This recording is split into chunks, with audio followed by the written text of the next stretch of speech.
Good morning. I'm back here with TJ. He is a toy poodle. TJ, say hi. TJ. This is TJ. So he's already had his bath and blow dry. We've already done his nails. We've done his pads. We've plucked his ears. I'm just going to go over him with a guard comb, and so we're going to use a number 2 today. It's also, I would call it a dark blue clip-on, and I'm going to be using my walls. They're cordless, so I'm going to be putting the setting on a number 40, which is a number 1 on the clipper. That is the closest you can go on the clipper. It's what most veterinarians use for surgical procedures when they're taking the hair off. I haven't combed him out yet, but I think I did a pretty good job just brush drying him, so we'll find out if we get anything that slows down when we go through. TJ's been coming for a while, and he's a good boy. He gets nervous when his mom drops him off, but then he's fine after. He's a really good dog. So we're gonna just go nice and short because it's summer here. It sucks right now because we have like all this smoke. So I've got all the windows closed and not a lot of airflow going through today. But it's not overly hot, so if it does get hot, I'll turn the AC on. TJ likes to sit while he's getting groomed. But one thing I was going to talk about is if you're learning to groom a dog or wanting to take up grooming, I really do recommend that you go to a shop and just ask if you can job shadow for a day or two. Or if you're going to register for a school per se, just talk to the school and say, I'm not sure if this is something I really want to get into. I do want to get into it, but I want to make sure, is there any way I can come and for a tour, or not even just a tour, but just like have a look and see how the school is run and see if this is something that I still want to do. A lot of times people get the idea that they want to groom dogs, and then once they pay for the schooling, which can be quite expensive, it can cost up to I think I know one of my my staff that I just hired in January, she paid over $12,000 for school, and I basically had to start all over with her because she didn't get any of the benefits that she could have if she had just started working for me. And that's not to say that some schools aren't great. There's obviously some great schools out there, but like I said, people get involved and they don't realize what they're getting involved in. It's not quick and easy to learn. This skill takes a long time. 6 weeks is still not even enough time to learn something like this. There's so many different breeds of dogs. There's so many different haircuts, tools, scenarios like skin issues, fleas, lice, ticks, matting, just dry skin, lesions, warts, you name it. There's so many things, and it takes a long time, and you'll see stuff over the years that you never thought you would see. And yeah, I do recommend either going and working in a salon as a bather and just seeing if this is something for you, because not all dogs are going to stand perfectly like TJ here. A lot of them will give you grief and trouble and try to get away, and it becomes really hard on your body. Can be pretty hard on your body. And we're standing all day, and actually I used to be a sit-down groomer, but back in the day, the old school, I used to sit to groom, and that's really hard on your body, but they made these awesome tables since I've been in business, and they go up and down at your level, so we didn't have those when I first learned how to groom. I started learning how to groom when I was pretty much old enough to hold on to a pair of clippers in my hand. I think I was about 6 when my mom said, "Hey, you wanna learn how to do poodle feet?" So I started learning at a very young age. My mom raised toy poodles, and so they were in my life, like my whole life. We had like just toy poodles and Afghan hounds for a lot of years, and we showed them, and my mom bred them and got to experience a lot of things at a really young age. And so this has become my passion. I've become really, I've grown and really got a love for grooming. There's days where, go home and you're just like, oh, what just happened? It was a horrible day. You know, all dogs are not behaving certain ways, and it just takes a toll on your body, and you're trying to be as kind as possible because you want them to be happy, and you want them to know that it doesn't hurt, and you want them to have a good experience. And it's definitely not an easy job. It's not a job for everybody. You have to have a ton of patience. It's one of those things that's, people think they can do it and it's easy, but at the end of the day, it's actually not. And like I said, I do 100% recommend going to check Otis on. He likes to lift his leg up high. I don't want to lift your leg, silly boy. He's such a good dog. Yeah. Gonna be short so you can go swimming in the river again, or the creek. Mama said you were swimming. I like to talk to my dogs. It makes them feel comfortable and safe. And he's so good. It's okay, guys. So I'm just going over his whole body, his feet. And I'm just gonna check to make sure I didn't miss anything. Get my comb out.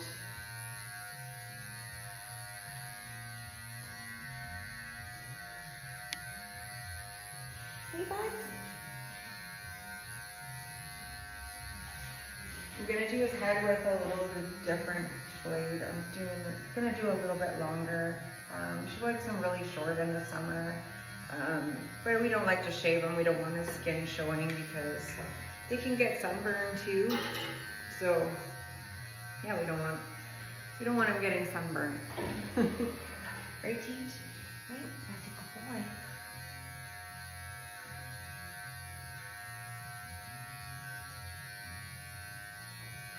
One of the other things that's really important about grooming is your setup and having the proper tools and equipment. So I always have a backup of everything. I think in some cases I have a backup for my backup because things can go wrong, or I've been doing this so long. Like my dryers are probably about 12 years old, maybe even some of them are even older than 12 years old.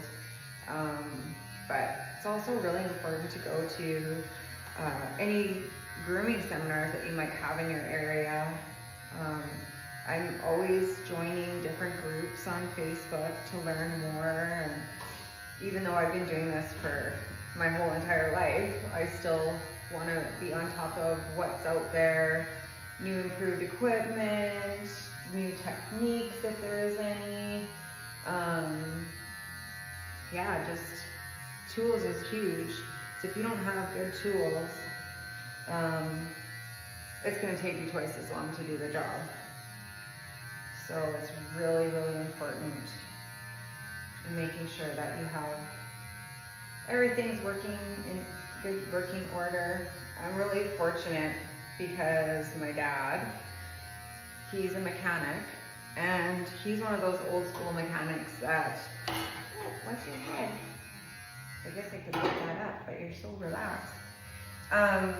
My dad, he's been a mechanic. He's an old school mechanic where he, you know, if he can't figure or find a part for it, he'll just build his own part.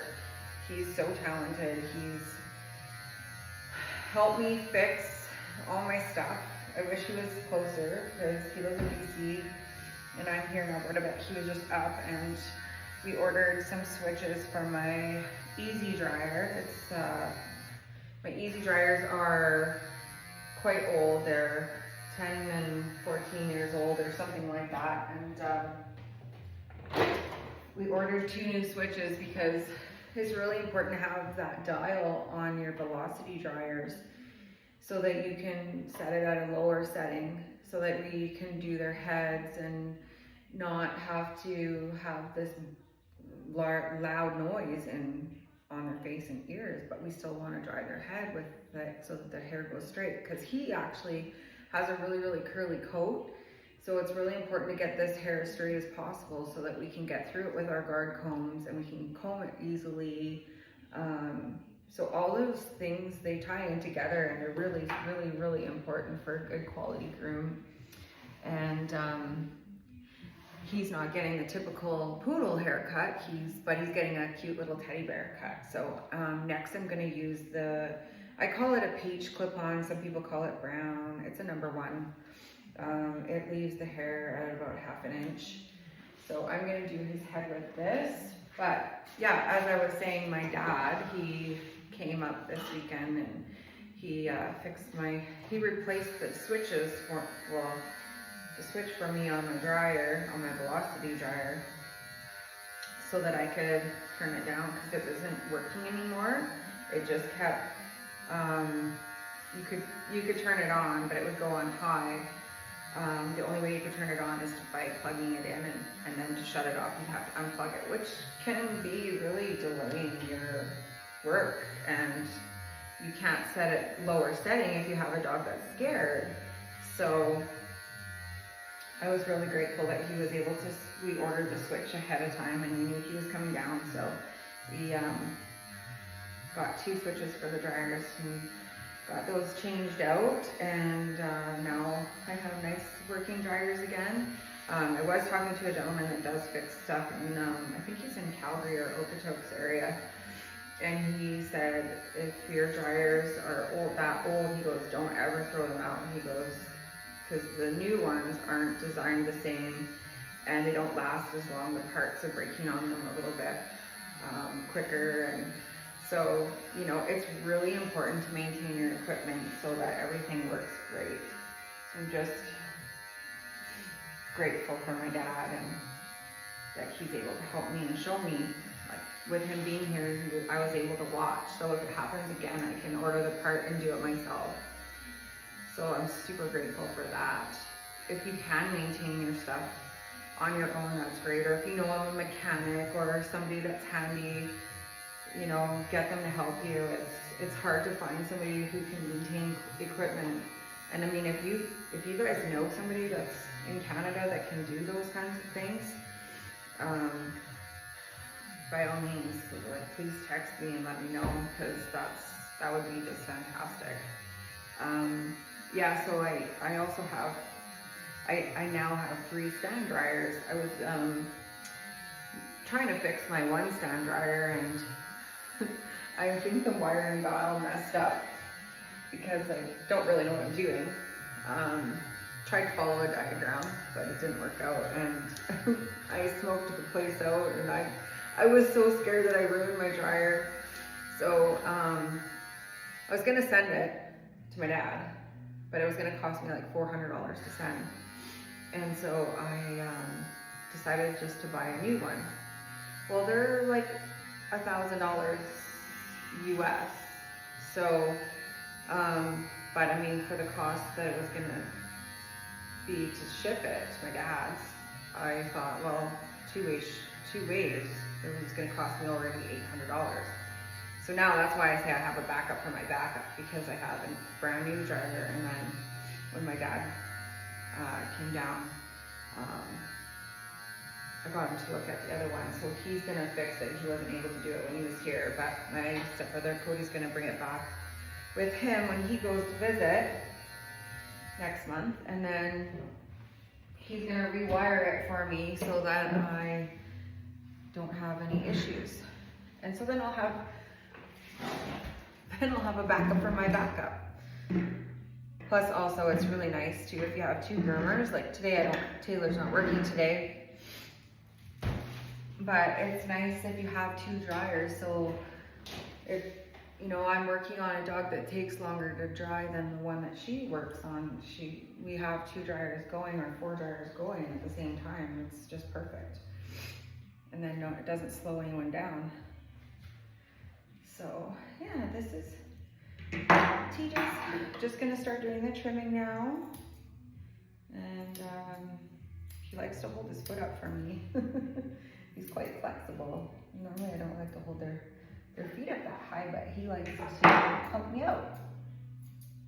You gotta watch too, you don't wanna put their foot up too high or pop out their knee. Toy Poodles do have a history of having slipped patellas, so we just wanna make sure we're being gentle and cradling. I always try to cradle the knee just so I give it a little bit of support. Yeah, he's so good. Look how calm he is. He's a good boy, Teach. One other thing I should mention is being professional. It's really important to dress like a professional groomer. I think the worst thing is when you go into a grooming shop or someone comes in for an interview, they got messy hair, they don't have their makeup done, they're just wearing sweatpants or a hoodie. It's really important to portray a professional look because people, as much as it, you know, I don't want to say it, but you know, if you look the part, then you're probably going to be the one they come back to. I mean, first impression is everything. So I always try to make sure I have my makeup done. I don't wear a lot of makeup, but I just do, you know, a little bit of lipstick and touch up my eyebrows and maybe put a little bronzer on. And yeah, I just find those things go a long way. People look at you differently and they see, you know, other than coming to a grooming shop that has these groomers that are covered in hair. Yeah, I just like to dress nice and professional. I've always been taught that, and I think stems from the show world when we have to show dogs. I did a lot of junior hounding when I was younger, and we had to dress nice. You have to dress nice around the ring. And yeah, it's important to be professional and look professional and look good. So, I mean, I could look good for the dogs, but I also want to look good for myself. And I also feel like if you get ready and dressed every day and you do it for you, you feel better inside, and it makes you feel like you're gonna have a great day because you feel and look good. So it's really important. It's super important to take care of your body and all the things, because if you're gonna do this for a long time, you gotta be strong. You gotta look good. Right, TJ?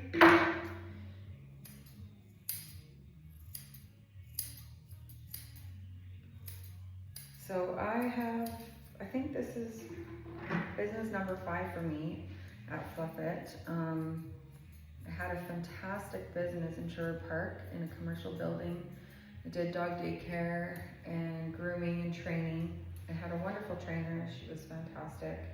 She'd been around probably longer than me. And then I had some pretty amazing staff. I had Tammy. She now has a dog. She didn't have a dog when she worked for me, but she now has a dog, and a little Sheltie. He's really cute, Billy, and he comes to me for grooming. She brings him to me, and even though she works at a different dog daycare, she still brings her dog to me because she trusts me. So I think that's all really important, is, you know, what you see, and how you are as a groomer and a professional business person. It makes all the difference.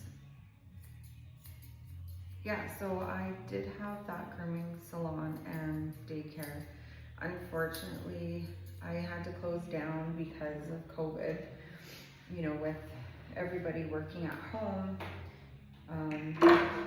I just thought it would be unsustainable. Didn't know how long the pandemic was going to go for.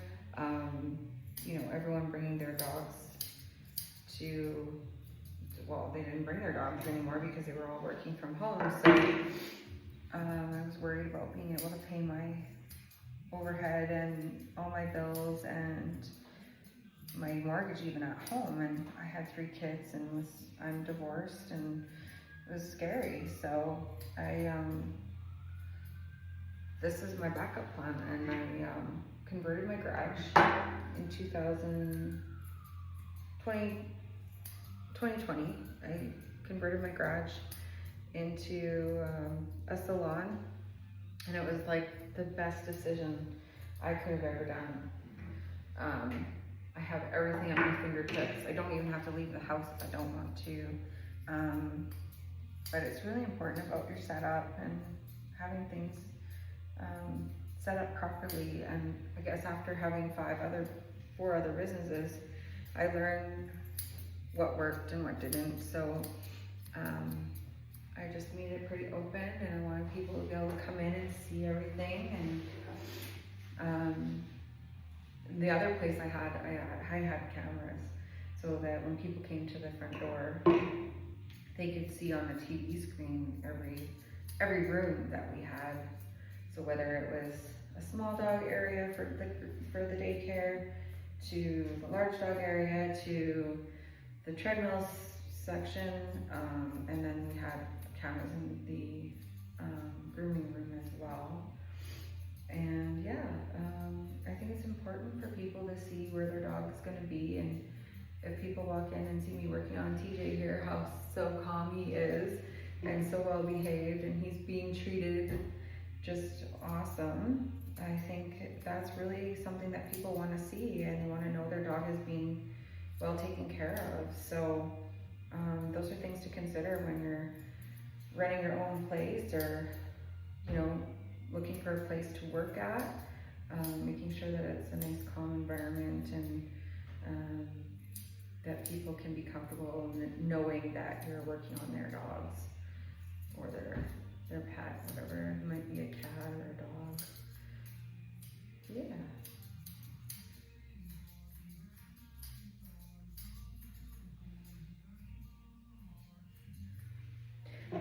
He's being such a good boy. So he gets his ears done too, so I'm just gonna round them out. I'm not taking the tongue off, we're just trimming up the edges, making it look cute, like a teddy bear look. You know, he had some crusties in his eye, so he's got one eye that's a little bit irritated. I feel bad, but he doesn't seem to be fazed by it. It's just a little bit of a red mark there. I guess his eye goopies were just stuck on too hard, and we just took them out. We always take them out in the bathtub because it's safest and less painful. Because if you just take a razor to their eyes, it can definitely irritate it for sure. You're so good.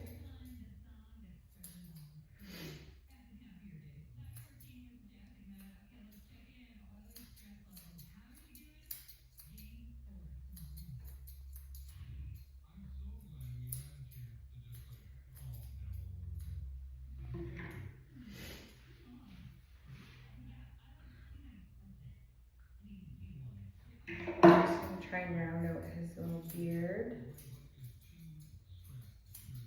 holding his head gently and his nose. He's like falling asleep on me here. His eyes are closed. It's so sweet.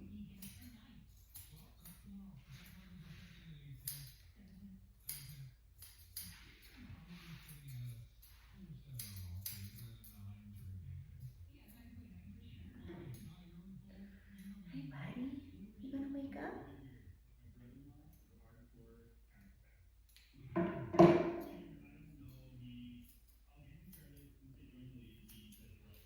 Other thing I was thinking about learning is how to sharpen, but I don't know if I could see the concave and the whatever the edges. I don't know. I'm getting old and my sight is going, but I was thinking about it. Maybe one day, because my body is taking a toll on the, you know, with the grooming. So like maybe I could do that and still be part of these guys' lives. I don't know. Just do this part-time, but we'll see. Still want to continue grooming because I just love it. I've got a lot of amazing clients. This guy, I love his mom. She's so sweet and kind. Always pre-books. It's good to get your dogs to pre-book their appointments because then you're guaranteed they're coming back. Well, you're not always guaranteed, but then they're guaranteed the spot that they want. That's more like what I was trying to get at. But it's nice when they pre-book because then you can plan your holidays too, right? So.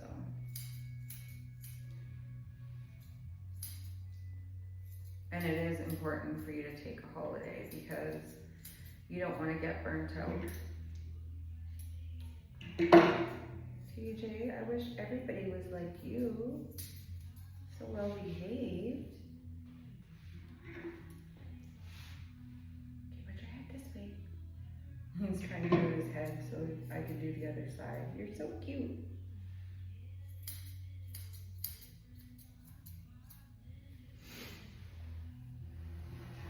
I got these cute little skirts. This one here is pleated. It's like a tennis skirt and has the side pockets underneath. Anyways, I got it from Costco for like $13.99. I got white, black, what's the other color? Oh, and I got this bright green. It's really cute. So I always try to dress nice in the summer, you know, a little bit fun, you know, instead of just pants, because I wear lots of pants in the winter time because, you know, it's cold. We're in Alberta here. It's cold. It's -50 sometimes in January. So I always try to dress really, really cute in the summer and try to dress summery. It also makes me feel a lot cooler too. And on those hotter days. So yeah, it's like this material, it just totally repels the hair. Super awesome. I love these skirts. I bought a couple different pairs too from Costco. Like I said, you can't really go wrong. I mean, for $13.99, who cares if they get dirty? And you can wash them, so it's not like they're gonna get that dirty. Because we're not doing any dye jobs today, at least, anyways. But yeah, I have a seminar, grooming seminar and conference coming up here, and competition. There's people that do competitions, which is so much fun to watch. I've tried doing it before, just wasn't for me, but was a good experience and taught me a lot. But yeah, they have like different categories, like creative grooming and different breeds of different clips. It's really cool. One of the girls that I trained, her name is Elisa. I trained her back when I was living in Fort McMurray, and she was literally like, I think she was probably 10 or 12 when she started working for me. I just had her sweeping the floors. She now owns her own salon, and she has her certification, and she does some grooming seminars, and well, she doesn't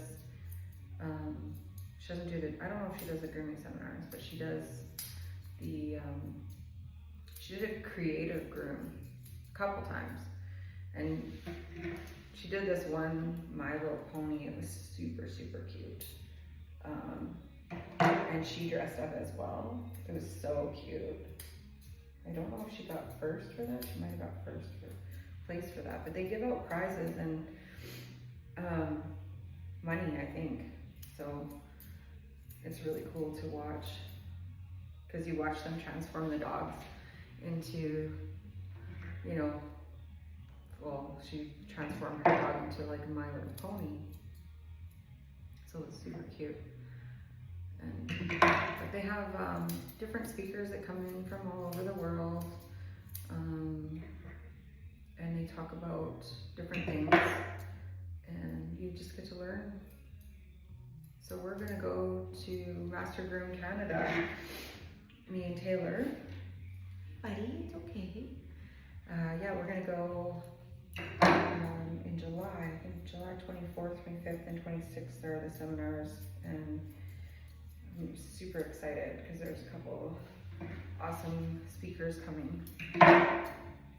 So I'm super excited to go show Taylor what all is involved. So it's really good if you have your own grooming salon and you want to, you know, show some upcoming groomers some cool stuff. That's really good to do.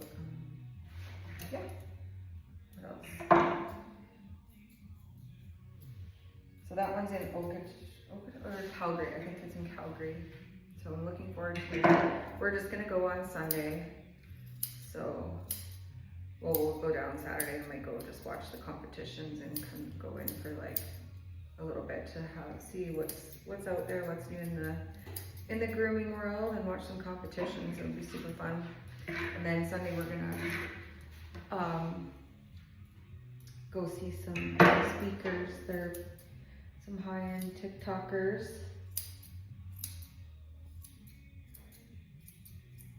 So I'm just trimming around the pad. I want to make sure these nice clean pads. You have to be careful. I usually take this out with a 10 or a 15, even a 30 sometimes. I don't like to do a 40 because they can get irritated and can be too close for them. But yeah, I did it before the bath, and I usually do it after the bath, but I did such a good job on the before, I didn't really need to go over it again. But try not to do things twice around here. Right, Teach?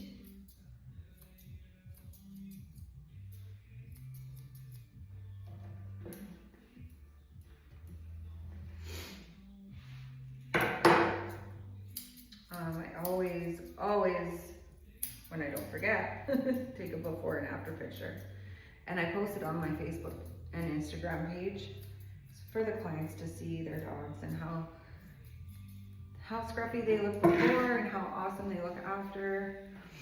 And you can see when they first come in, some of the photos that I take, the dogs look kind of scared and they don't really want to be here, but then they're super happy and excited after they're groomed to look so pretty and to feel good. So it's pretty awesome to show the transformations on some of the dogs. And the clients just absolutely love it. It just makes them feel special and important that their dogs are on the page, the Facebook page or Instagram. He's got a little knot in here. I'm not gonna pull it out because it's gonna hurt, so we're just gonna cut it. I don't know if you could see. It's in between the tools, so you wanna be careful, but he's really good and he's not moving around or freaking out about it, so. Yeah.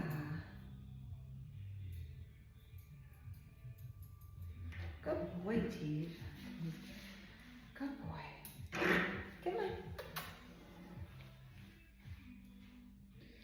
We're almost done.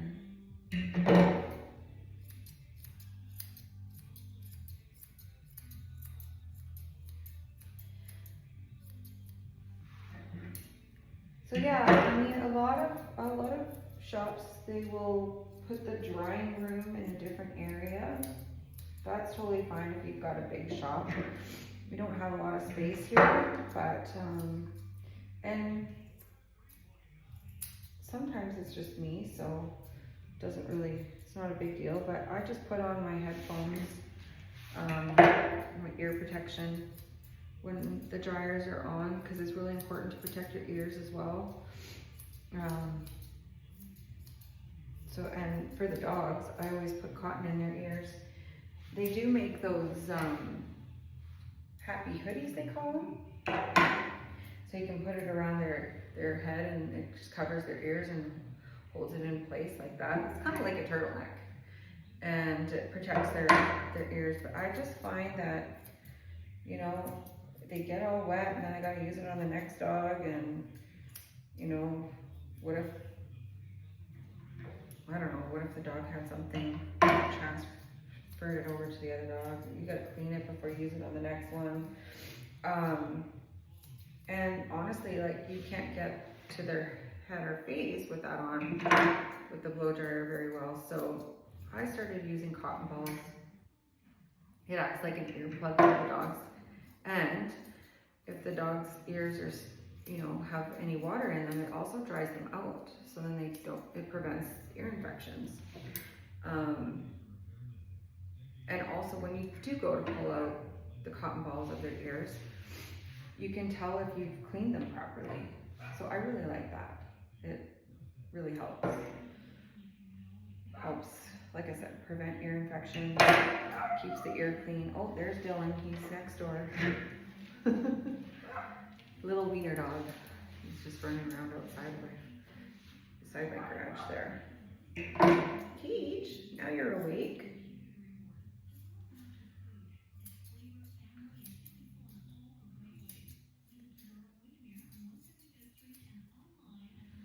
So we're just about done. Just finish this leg and we will do his tail, and then we'll get him a bandana and take his after picture. Call his mummy.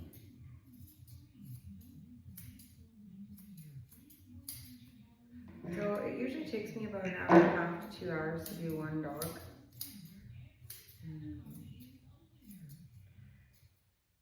I always try to give myself at least 2 hours when clients ask how long it takes. Just because if you do have to stop and answer the phone, or maybe you have to go to the bathroom, or maybe your dog's not behaving as well as you'd like and you need a little bit more time, just to reassure him or her, just gives you that little bit of extra time. And sometimes if I have dogs that are super anxious, or if I have two people that want an appointment time at 8 o'clock, then I'll bath them both. That way they can each have a break in between. And then, yeah, they can hang out in a relaxed environment.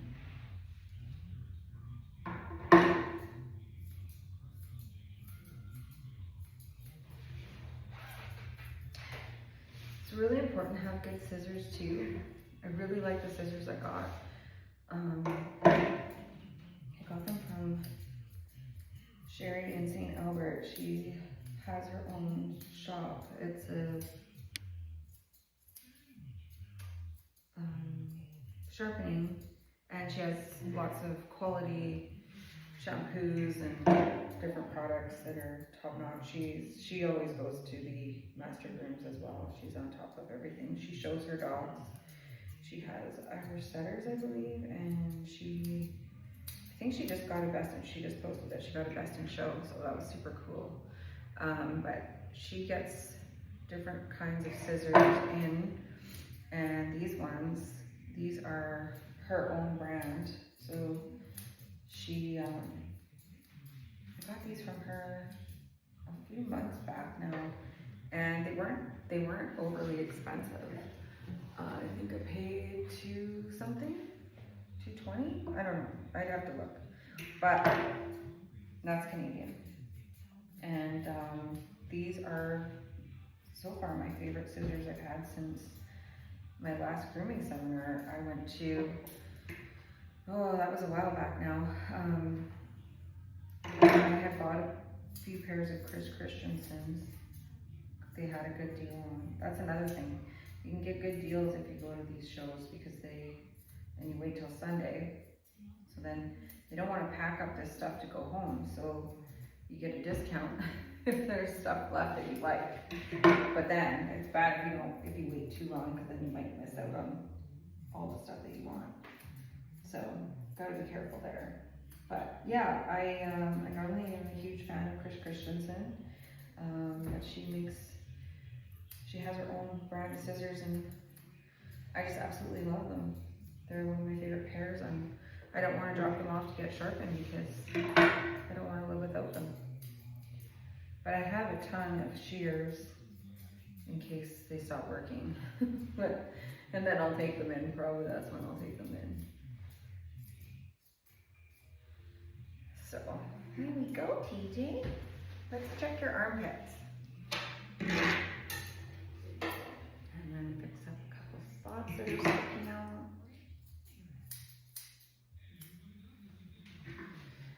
I did get some really cool bandanas from Amazon. We used to have a fabric land here, and even though it was super expensive, I used to make my own bandanas. And then you could just make them any size you want. It was really awesome, but very expensive. Like, fabric is not cheap these days.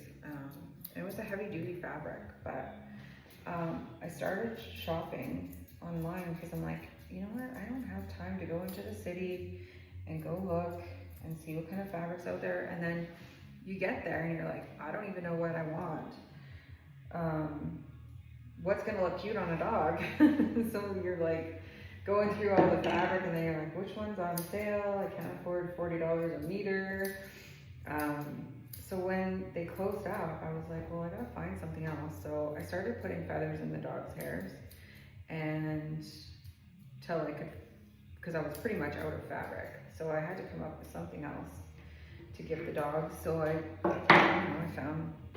I started putting bows back into the girl dogs, but a lot of customers don't like the bows because they don't, want to take them out or it bugs them or whatever. So I was like, oh, I'll do the feathers. They're probably going to be less bothersome. And then I started going on Amazon and I found some really cool bandanas. And so I found some summer ones. So I've been using those. They're super cute. And they come in a larger size. And so I just cut them straight down the middle. They're in a triangle shape, so I just cut them straight down the middle of the triangle, and then I have two triangles, and then I have two bandanas for small dogs. So it worked out good. And if I need a bigger bandana, it's already a good size, and it fits the majority of the dogs. I don't think I've had any that don't fit. And then there's times where I've had to cut it like 2 times because I have these tiny little itty bitty Yorkies, and so I save them, my other pieces, for when they come in. But yeah, I think I got I'd have to look, but I think I got like 200 bandanas for $50 or $70, something like that, which, I mean, I was spending, I don't even know, like $300 or $400 on fabric because I didn't want to go back. So I would buy fabric for Halloween. I would buy fabric for Christmas and Thanksgiving and St. Patrick's Day and Valentine's Day. I always try to go with the theme. It's super cute. Right now, what's really popular is Oilers stuff because the Edmonton Oilers are in the Stanley Cup Finals and we're playing the Florida Panthers. So I've been doing a little bit of anyone that comes in with wearing an Edmonton Oiler jersey, I decorate their dog in Oilers paraphernalia. So I have some Oiler fabric that I've been putting on the dogs, and they just love it. Or I put like orange and blue, orange and bright blue orange and blue feathers in their tail or in their ears, and yeah, it's just been awesome. We're super big fans here. I don't know if you guys have ever heard, but I think Edmonton has the biggest fan base for the Oilers you can ever imagine out of any hockey team. So I have fun during the playoffs, and so far we've been able to make the playoffs quite a few years in a row now. And this is our second chance at the cup. So I'm hoping this year is the year. And yeah, I just have fun. So if clients request it, I'll try and give it to them but I don't have a lot of fabric left. So thank God it's the end of the season. I can order some fabric next year. And I'll be able to do it more often.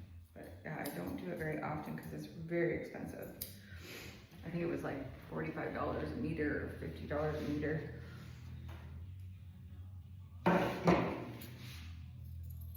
Yeah, and then I'll just make cute little videos of their dogs, and then I always play like La Bamba in the video if I can, or something. So, because the Oilers, when they win, they usually play La Bamba, or if not usually, they do.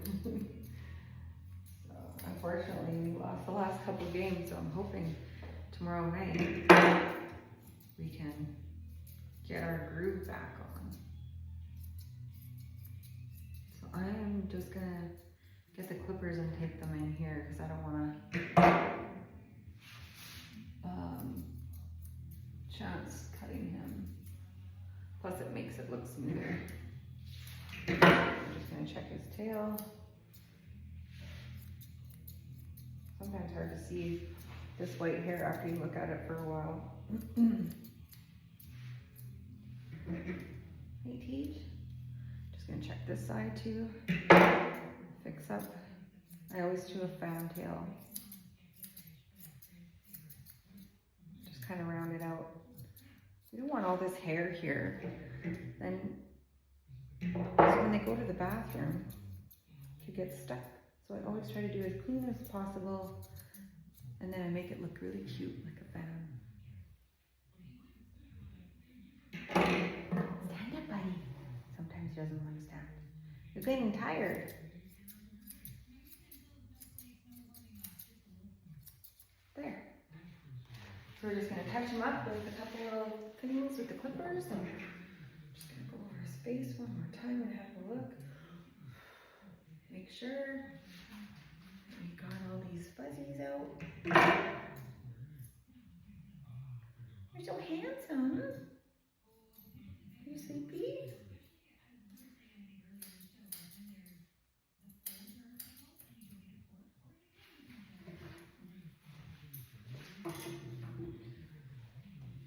I'm just gonna take my clipper, I'm gonna put it on the 30, and I'm just gonna, I'll show you on the other side when I get there.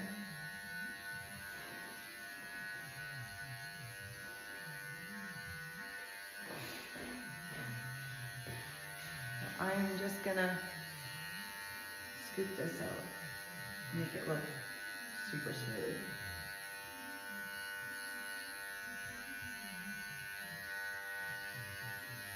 I don't know if you can see the difference.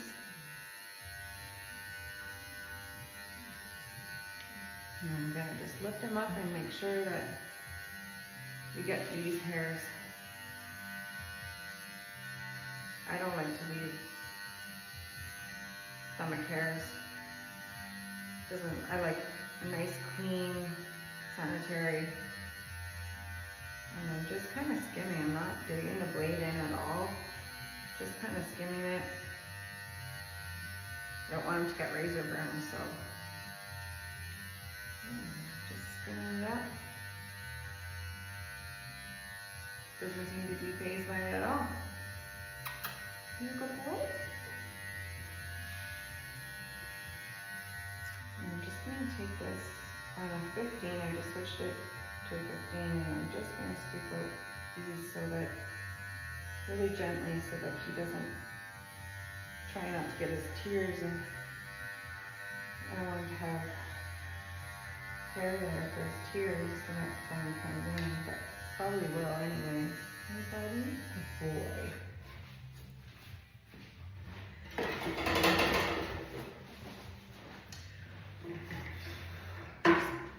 Blow all the hair off the table. We want to get ready for his picture.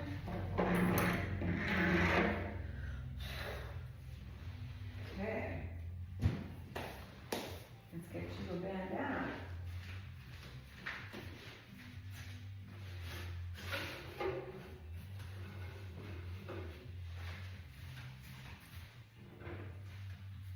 So I picked this one out. It has some watermelons and pineapples, and he's too big for this, or this one's too big for him. So we're just gonna literally cut it down the middle. And now we have 2 triangles. So I'm gonna put one aside for the next one. I think we have a boy doll coming in after you. Yeah, I think it was, what is his name?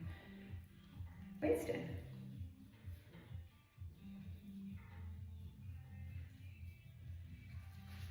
Let's see. And that's just our nice finishing touch. Look at the camera. Look at the camera. He's all done. So now I'm gonna stop the video and take his after picture for his mom. Hope you enjoyed the video. Thanks for watching.